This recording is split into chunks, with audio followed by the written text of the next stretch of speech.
I'd like to take a few minutes to teach you how to make a slip stitch. A slip stitch is kind of like an invisible stitch.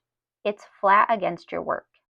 A slip stitch is used when you need to move your yarn to a different area of your project, maybe attach something to your project, and for many other things. Let's get started.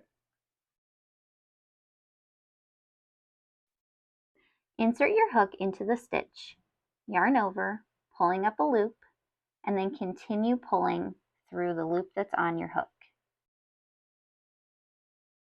Insert your hook, yarn over, pull up a loop, and pull through the loop that's on your hook. Let's do one more. Insert your hook, yarn over, pulling up a loop, pull through the loop that's on your hook.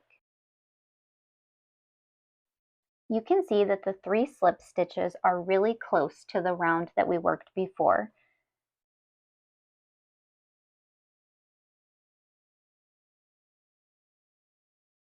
I'm going to work some single crochets so you can see the difference in a single crochet and a slip stitch.